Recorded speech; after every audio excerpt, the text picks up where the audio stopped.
Assalamualaikum warahmatullahi wabarakatuh. Sabahul khair. Kaifa halukum jami'an? Insyaallah. Semal'an naltaqi aidan fi hadhihi al-fursah. Insyaallah sanubahis an dirasah al-lughah al-arabiyyah. Baiklah, kita berjumpa kembali di kesempatan kali ini dan tentunya kita akan membahas tentang pembelajaran bahasa Arab. Dan adapun materi kita pada pagi hari ini yaitu membahas tentang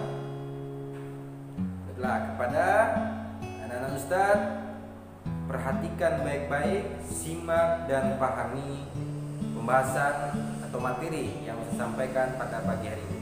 Selamat menyaksikan. Bismillahirrahmanirrahim. Baiklah, anak-anak Ustaz, ini lanjutan tentang pembahasan yang sebelumnya, itu masih bab 1.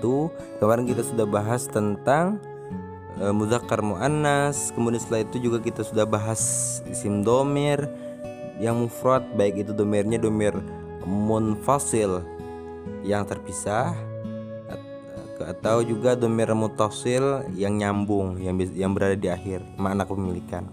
Oke, sekarang kita masuk kepada pembahasan isim isyarah. Apa itu isim isyarah? Isim isyarah adalah sebuah kata yang menunjukkan makna kata tunjuk, ya, sama seperti kita dalam bahasa Indonesia juga ini, itu. Nah, itu kan kata tunjuk semua tuh. Oke.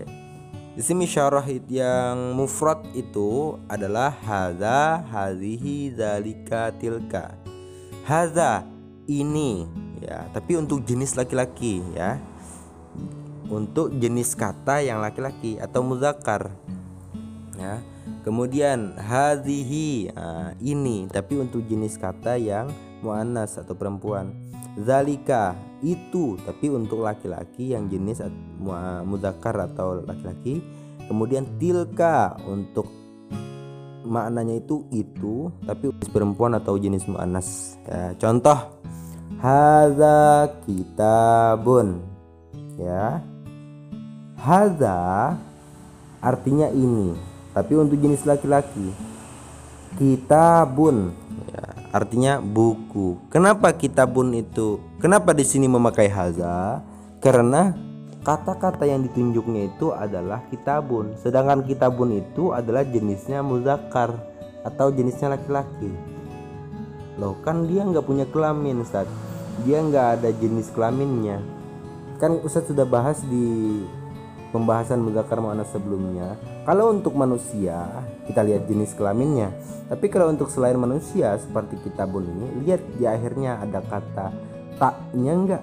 Kalau ada tak berarti dia muannas atau perempuan, kalau dia enggak ada tak berarti dia muzakkar atau laki-laki. Nah, karena kitabun ini laki-laki, maka dia memakai hadza, jenis katanya ya muzakkar. Maka hadza, tidak boleh hadhihi. Ini buku. Kemudian yang kedua hadhihi.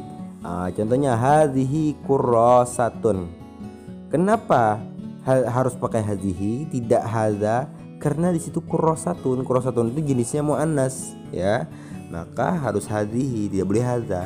Ini buku tulis. Oke, selanjutnya zalika.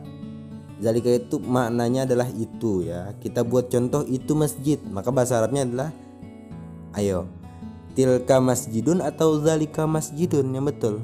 Yang betul adalah zalika masjidun. Kenapa harus memakai zalika? Karena masjidun itu jenisnya adalah muzakkar, bukan muannas. Kemudian selanjutnya tilka. Tilka itu artinya adalah itu juga, cuman untuk jenis perempuan. Kita buat contoh, itu sekolah. Ayo, madrasatun. Madrasatun akhirnya, ya. Oke, yang ditunjuk itulah madrasatun. Itu madrasatun. Atau itunya itu apakah memakai zalika atau tilka? Memakai tilka. Kenapa harus tilka? Karena madrasatun itu jenisnya adalah muannas atau jenisnya itu perempuan. Oke, catatan dalam menggunakan isim isyarah harus sesuai jenis muzakkar muannasnya, ya, seperti yang kita bahas barusan, ya. Insyaallah bisa dipahami, ya. Jadi isim isyarah itu adalah isim yang menunjukkan makna kata tunjuk dan dia harus sesuai. Jika dia dipakaikan untuk laki-laki ya buat laki-laki atau muzakkar. Jika dipakaikan untuk perempuan ya buat perempuan atau muannas.